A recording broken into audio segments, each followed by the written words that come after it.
ಬೆಳಕಿನ ನಗರಿ ಕರ್ನಾಟಕದ ರಾಜಧಾನಿ ಬೆಂಗಳೂರು ಸದಾ ಉತ್ಸಾಹದಿಂದ ಚೈತನ್ಯದಿಂದ ಕತ್ತಲಲ್ಲೂ ಕಣ್ಣಿಗೆಟಕುವಷ್ಟು ಕಾಣಲು ಮುಖ್ಯ ಕಾರಣ ಬೆಳಕು ಮತ್ತು ಅದರ ಹಿಂದಿರುವ ಇಂಧನ ಇಲಾಖೆಯ ಶ್ರಮ. ತಂತ್ರಜ್ಞಾನ ಮತ್ತು ಕೈಗಾರಿಕೆಯ ಆಗರವಾಗಿರುವ ಬೆಂಗಳೂರು ಬೃಹದಾಕಾರವಾಗಿ ಬೆಳೆದ ಮೇಲೂ ಬೆಳಕಿಗೆ ಕೊರತೆಯಾಗಿಲ್ಲ.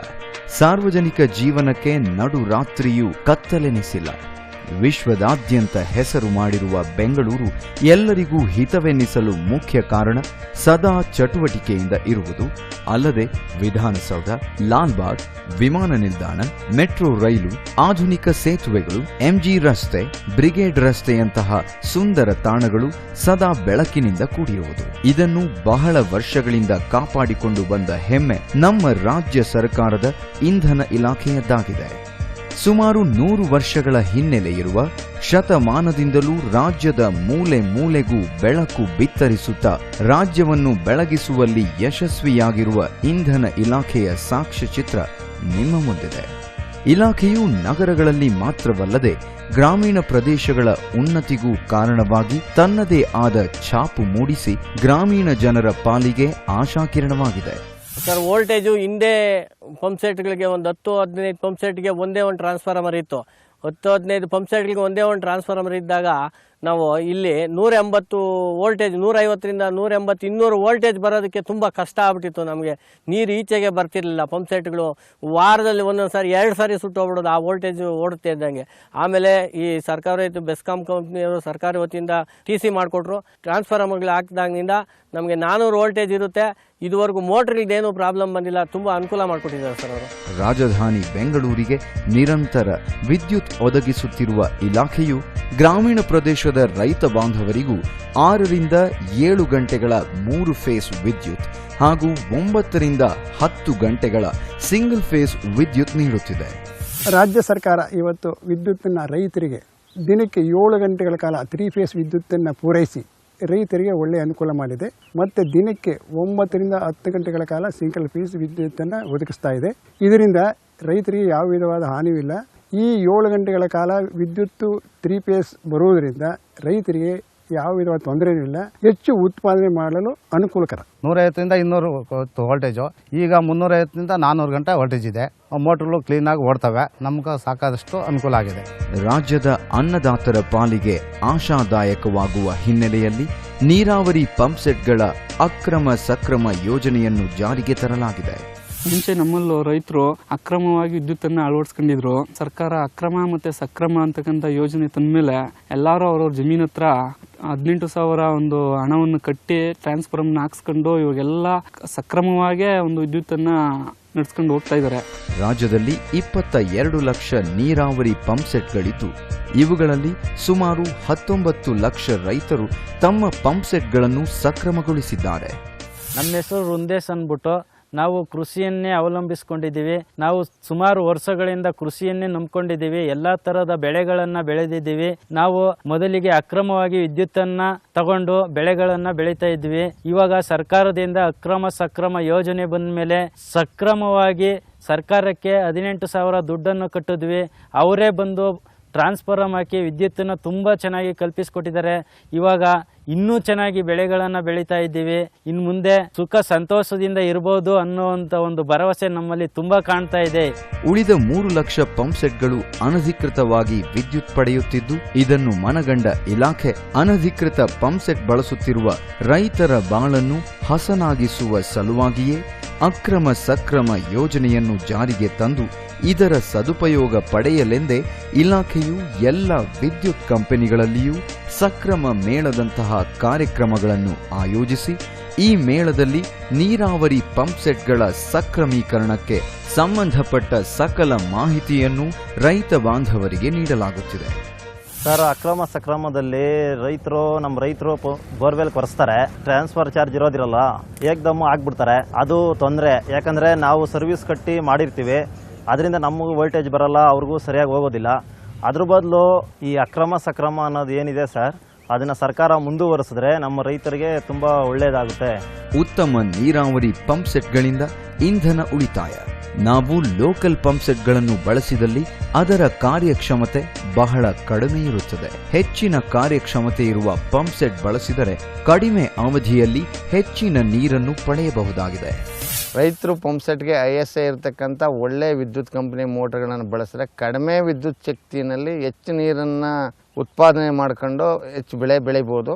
ಲೋಕಲ್ ಕಂಪ್ನಿ ಮೋಟರ್ಗಳಾಗ್ತಾಗ ಇವು ಹೆಚ್ಚು ವಿದ್ಯುತ್ತನ್ನು ಬೆಳೆದು ನಷ್ಟಕ್ಕೀಡಾಕಿ ನೀರು ಕಡಿಮೆಯಾಗಿ ನಷ್ಟ ಅನುಭವಿಸ್ತಾ ಇರೋದ್ರಿಂದ ಒಳ್ಳೆ ISI ವಿದ್ಯುತ್ ಮೋಟರ್ಗಳನ್ನೇ ಅಳವಡಿಸ್ಕೋಬೇಕು. ಈಗಾಗಲೇ ಬೆಸ್ಕಾಂ ವತಿಯಿಂದ ದೊಡ್ಡಬಳ್ಳಾಪುರದಲ್ಲಿ 277 ಪಂಪ್ ಸೆಟ್ಗಳನ್ನು ಬದಲಾಯಿಸಿದ್ದು, ಇದರಿಂದ ಇಲಾಖೆಗೆ 35% ಇಂಧನ ಉಳಿತಾಯವಾಗಿರುತ್ತದೆ. ಸರ್ಕಾರದ ವತಿಯಿಂದ ಒಂದು 4 ವರ್ಷದಲ್ಲಿ 630 IPZ ಏನು ನಮ್ಮ ಪಂಪ್ ಮೋಟ್ರು ಇನ್ಸ್ಟಾಲ್ ಮಾಡಿದ್ದಾರೆ. ಸ್ಟಾರ್ಟ್ರು ಹೆಚ್ಚು ಕಡಿಮೆ ಆದವರು ಸ್ಟಾರ್ಟ್ರು ಅವರೇ ಕೊಟ್ಟಿದ್ದಾರೆ, ಅವಾಗ ಕೇಬಲ್ ಕೊಟ್ಟಿದ್ದಾರೆ, ಕೊಟ್ಟು ಮಾಡಿದ್ರು. ನಮ್ಮವೆಲ್ಲ ಆಗ 12.5 HP 15 HP ಇತ್ತು, 17.5 20 ಇರಲಿಲ್ಲ 4 ವರ್ಷದಿಂದ. ಒಂದು 12.5 15 ಆ ಮಟ್ಟಕ್ಕಿದ್ವು. ಆಗ ಅವ್ರು ಬಂದಾಗ ಇದರಲ್ಲಿ HP ಜಾಸ್ತಿ ಆಗುತ್ತೆ, ನಾವು ಸಪ್ರೇಟ್ ಒಂದು TCಯನ್ನು ಕೊಡ್ತೀವಿ 25 kVಗೆ ಅಂತೇಳಿ ಒಂದು ಮೋಟ್ರನ್ನ ಸಪ್ರೇಟಾಗಿ ಅವರೇ ಇನ್ಸ್ಟಾಲ್ ಮಾಡಿದ್ರು. 12.5 ಇದ್ದನ್ನ 10 HP ಮಾಡಿದ್ರು. 10 HP ಮಾಡಿ ಸಪ್ರೇಟ್ ಒಂದೊಂದು ಬೋರ್ವೆಲ್ಗೆ ಒಂದೊಂದು TC ಅಂತ ಮಾಡಿಕೊಟ್ರು. ಆವಾಗ ಏನಾಯಿತು ಅಂದರೆ ನಮಗೆ ವೋಲ್ಟೇಜ್ ಇಂಪ್ರೂವ್ಡ್ ಆಯಿತು. ಇವತ್ತು 300ರಿಂದ 400ವರೆಗೂ ವೋಲ್ಟೇಜ್ ಇರುತ್ತೆ, ಏನು ಪ್ರಾಬ್ಲಮ್ ಇಲ್ಲ. ಬಹಳಷ್ಟು ಜಿಲ್ಲೆಗಳಲ್ಲಿ ಇಲಾಖೆಯು ಈ ಕಾರ್ಯಕ್ರಮವನ್ನು ಹಮ್ಮಿಕೊಳ್ಳುತ್ತಿದ್ದು, ರೈತರು ಹೆಚ್ಚಿನ ರೀತಿಯಲ್ಲಿ ಇದರ ಉಪಯೋಗ ಪಡೆಯಬಹುದಾಗಿದೆ. ಟ್ರಾನ್ಸ್ಫಾರ್ಮರ್ ಬ್ಯಾಂಕ್ಗಳು ಪರಿವರ್ತಕಗಳು ವಿಫಲಗೊಂಡಾಗ ಸಕಾಲದಲ್ಲಿ ಅದನ್ನು ಸರಿಪಡಿಸುವ ಸಲುವಾಗಿಯೇ ಇಲಾಖೆಯು ಎಲ್ಲ ವಿಭಾಗ ಉಪವಿಭಾಗಗಳಲ್ಲಿ ಟ್ರಾನ್ಸ್ಫಾರ್ಮರ್ ಬ್ಯಾಂಕ್ಗಳನ್ನು ಸ್ಥಾಪಿಸಿರುತ್ತದೆ. ವಿಫಲಗೊಂಡ ಪರಿವರ್ತಕಗಳನ್ನು ಆದಷ್ಟು ಬೇಗನೆ ನಿಗದಿತ ಕಾಲಾವಧಿಯಲ್ಲಿ ಪಟ್ಟಣ ಪ್ರದೇಶಗಳಲ್ಲಿ 24 ಗಂಟೆಗಳೊಳಗೆ, ಗ್ರಾಮೀಣ ಪ್ರದೇಶದಲ್ಲಿ 72 ಗಂಟೆಗಳಲ್ಲಿ ಬದಲಾಯಿಸಲು ಕ್ರಮ ಕೈಗೊಳ್ಳಲಾಗುತ್ತಿದೆ. ಟ್ರಾನ್ಸ್ಫಾರ್ಮರ್ಗಳನ್ನ ರಿಪೇರಿ ಬಂದ್ರ 1912 ಫೋನ್ ಮಾಡಿದ್ರ ಇಲಾಖೆಯವರು ಇಮಿಡಿಯೇಟ್ ಬಂದು ಅದನ್ನ ರೈತರಿಗೆ ರಿಪೇರಿ ಮಾಡಿಕೊಡ್ತಾರೆ, ಏನು ತೊಂದರೆ ಇಲ್ಲ. ನಿರಂತರ ಜ್ಯೋತಿ ಯೋಜನೆ. ನಿರಂತರ ಜ್ಯೋತಿ ಯೋಜನೆಯು ಒಂದು ಪ್ರತಿಷ್ಠಿತ ಯೋಜನೆಯಾಗಿದ್ದು, ಗ್ರಾಮೀಣ ಪ್ರದೇಶಗಳಲ್ಲಿ ಈಗಾಗಲೇ 2/3 ಭಾಗದಷ್ಟು ಪ್ರದೇಶಗಳಲ್ಲಿ ಪ್ರತ್ಯೇಕ ಫೀಡರ್ಗಳನ್ನು ಸ್ಥಾಪಿಸಿ 24 ಗಂಟೆ ನಿರಂತರ ವಿದ್ಯುತ್ ನೀಡಲಾಗುತ್ತಿದೆ. ಈ ಯೋಜನೆಯಿಂದ ನಿರಂತರ ವಿದ್ಯಾಭ್ಯಾಸ, ನಿರಂತರ ಕೃಷಿ, ನಿರಂತರ ಬೆಳಕು, ನಿರಂತರ ವಿದ್ಯುತ್, ನಿರಂತರ ಸಂತೋಷ. ನಿರಂತರ ಜ್ಯೋತಿಯಿಂದ ನಮಗೆ ತುಂಬ ಉಪಕಾರ ಆಗಿದೆ. ಯಾವ ಥರ ಅಂತ ಹೇಳಿದ್ರೆ, ನಾವು ಫಸ್ಟ್ ಎಲ್ಲನೂ ಬ್ರೂಡಿಂಗ್ ಮಾಡಬೇಕಂದ್ರೆ ಇದ್ಲಲ್ಲಿ ಈಟಿಕ್ಕಿ ಚಾರ್ಜರ್ ಲೈಟ್ಗಳೆಲ್ಲ ಆಟಿ ನೈಟೆಲ್ಲನೂ ಓಡಾಡ್ಕೊಂಡು ಉಡ್ಡೆ ಸೇರಿದಿರ ಅದು ಮಾಡಬೇಕಾಗಿತ್ತು. ಈ ರಾಜ್ಯ ಸರ್ಕಾರ ನಿರಂತರ ಜ್ಯೋತಿ ಉದ್ಘಾಟನೆ ಮಾಡಿರೋದ್ರಿಂದ ನಮಗೆ ತುಂಬ ಉಪಕಾರ ಆಗಿದೆ. ಈಗ ಇಳುವರಿನೂ ಚೆನ್ನಾಗಿ ಬರ್ತಾಯಿದೆ. ನಾವು ನೈಟು ಎದ್ದು ಇದು ಮಾಡೋ ಅನಾನುಕೂಲತೆ ಎಲ್ಲ ಹೋಗಿದೆ. ಈಗ 24 ಗಂಟೆ ಕರೆಂಟ್ ಇರೋದ್ರಿಂದ ನಮಗೆ ತುಂಬ ಅನುಕೂಲ ಅಂತೂ ಆಗಿದೆ, ಅದರಲ್ಲಿ ನಮಗೇನು ಬೇರೆ ಮಾತೇನಿಲ್ಲ.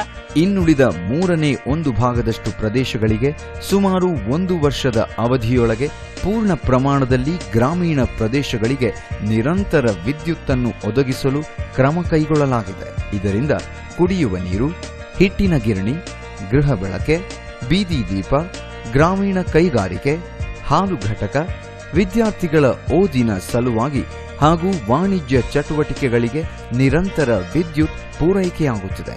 ನಿರಂತರ ಜ್ಯೋತಿ ಯೋಜನೆಯಡಿ ಗ್ರಾಮೀಣ ಮಾರ್ಗಗಳನ್ನು ಕೃಷಿಯೇತರ ಹಾಗೂ ಕೃಷಿ ಮಾರ್ಗಗಳಾಗಿ ವಿಭಜಿಸಲಾಗಿದೆ. ಇತ್ತೀಚೆಗೆ ಕೆಲವು ರೈತರು ನಿರಂತರ ಜ್ಯೋತಿ ಫೀಡರ್ಗಳಿಂದ ಫೀಡರ್ಗಳಿಗೆ ಅಕ್ರಮವಾಗಿ ಸಂಪರ್ಕ ಕಲ್ಪಿಸಿಕೊಳ್ಳುತ್ತಿದ್ದಾರೆ.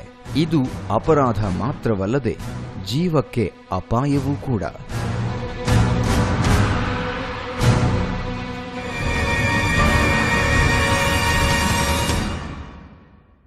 ಇದನ್ನು ತಡೆಗಟ್ಟಲು ಅನೇಕ ಕಾರ್ಯಕ್ರಮಗಳನ್ನು ರೂಪಿಸಿದ್ದೇವೆ. ಅಧಿಕೃತ ವಿದ್ಯುತ್ ಸಂಪರ್ಕ ಪಡೆಯ ಬಯಸುವ ರೈತರು ಸರ್ಕಾರ ನಿಗದಿಪಡಿಸಿರುವ ಶುಲ್ಕ ಮತ್ತು ಠೇವಣಿ ಹಣವನ್ನು ಪಾವತಿಸಿ ವಿದ್ಯುತ್ ಸಂಪರ್ಕ ಪಡೆಯಬಹುದಾಗಿದೆ. ಇದಲ್ಲದೆ ಶೀಘ್ರ ಸಂಪರ್ಕ ಯೋಜನೆ ಅಡಿಯಲ್ಲಿಯೂ ಸಹ ರೈತರು ವಿದ್ಯುತ್ ಸಂಪರ್ಕವನ್ನು ಪಡೆಯಬಹುದು.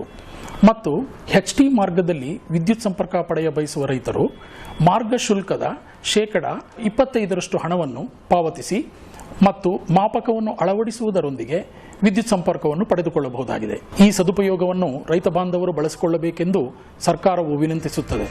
ಇದನ್ನು ರೈತ ಬಾಂಧವರು ಅರಿತು ಅಕ್ರಮ ಸಂಪರ್ಕಕ್ಕೆ ಕಡಿವಾಣ ಹಾಕಿದರೆ ಗ್ರಾಮೀಣ ಪ್ರದೇಶದ ಇನ್ನಷ್ಟು ಪ್ರಗತಿಗೆ ಸಹಕಾರವಾಗುತ್ತದೆ. ಸರ್ಕಾರವು ಪ್ರತಿಷ್ಠಿತ ನಿರಂತರ ಜ್ಯೋತಿ ಯೋಜನೆಯಡಿ ಗ್ರಾಮೀಣ ಪ್ರದೇಶದಲ್ಲಿರುವ ಕೃಷಿಯೇತರ ಸ್ಥಾವರಗಳಿಗೆ ವಾರದ 7 ದಿನಗಳ ಕಾಲ 24 ಗಂಟೆಗಳು ನಿರಂತರ ವಿದ್ಯುತ್ ಸರಬರಾಜು ಮಾಡುತ್ತಿದೆ.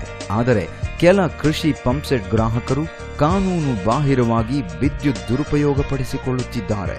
ಇದನ್ನು ವಿದ್ಯುತ್ ಕಾಯ್ದೆ 2003ರ ಅಡಿಯಲ್ಲಿ ವಿದ್ಯುತ್ ಕಳ್ಳತನವೆಂದು ಪರಿಗಣಿಸಿ ಅಂತಹ ಗ್ರಾಹಕರನ್ನು ಕಾನೂನು ರೀತ್ಯ ಶಿಕ್ಷೆಗೆ ಗುರಿಪಡಿಸಲಾಗುವುದು. ವಿದ್ಯುತ್ ಕಳ್ಳತನ ಮಾಡುವವರ ಬಗ್ಗೆ ವಿದ್ಯುತ್ ಇಲಾಖೆಗೆ ಮಾಹಿತಿ ಒದಗಿಸುವ ಮಾಹಿತಿದಾರರಿಗೆ ಪ್ರತಿ IP ಸೆಟ್ ದುರ್ಬಳಕೆ ಮಾಹಿತಿಗೆ 2,000 ರೂಪಾಯಿ ಬಹುಮಾನ ನೀಡಲಾಗುವುದು ಹಾಗೂ ಅವರ ಹೆಸರು ವಿಳಾಸವನ್ನು ಕೂಡ ಗೌಪ್ಯವಾಗಿಡಲಾಗುವುದು.